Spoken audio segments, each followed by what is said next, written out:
Today, the chairperson of the Presidential Affairs Committee, Buyala, met the Committee of Budget in Parliament to provide them with a report of the budget framework paper of the Office of the President, State House, KCCA, Ministry of Science and Technology, among other entities. Buyala is calling for more funding towards addressing the garbage challenges in Kampala, where he argues that 108.6 billion shillings should be availed in the financial year 2025-2026. 45.6 billion shillings to operationalize Buyala landfill in Mpigi district. 30 billion shillings to decommission Kiteezi landfill. 14 billion shillings to compensate 48 households that were affected during the Kiteezi landfill collapse. Instead of 7 trips per day, because of the funding gap, this truck can only ferry 1 trip. So you can see the gravity of the situation, honorable colleagues. The MPs say over the years, government has neglected the funding of decommissioning Kiteezi landfill, which collapsed last year in August and killed 34 people, destroying several properties. No money has been provided to handle garbage in Kampala in the next financial year. All these that I've talked about are not provided for in the indicative allocations. So the problem will still continue.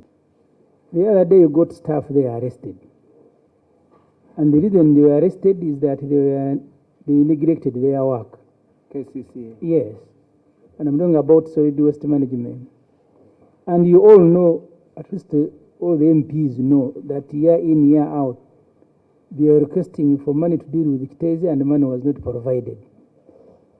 Now they want the money for this landfill in Mpigi, it is not provided.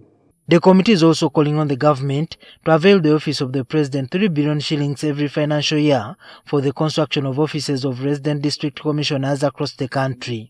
There are only 16 offices that are owned by the government out of the 146 administrative units. Will you feel bad if we recommend that first we reduce the RDCs? They are now like 600. We make them, when the president came here, there were 39 districts. We can have 39 RDCs. Wherever there is need, even more will be, I think, should be appointed. They are supposed to effectively represent the president where he is not. The committee is also tasking the government to provide 31.324 billion shillings to kickstart the construction of external security organization headquarters. This brings the total amount required to 77.125 billion shillings. High-rise buildings have been constructed overlooking the current headquarters, making it difficult for ESO to maintain privacy, security for both staff and also, of course, the facility. The high rent expenses that currently amount to Uganda shillings 1.2 billion annually increases the cost of transaction and has made deployment of staff to different locations very difficult.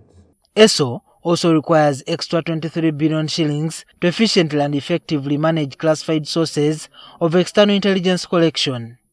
26.67 billion shillings is required to enable internal security organization enhance its capacity to operate technical equipment to avert cyber threats. 23 billion shillings is also required for ESO to construct an Institute of Security and Strategic Studies. Making recommendations that finance should provide this, but have you identified even where we can source this money?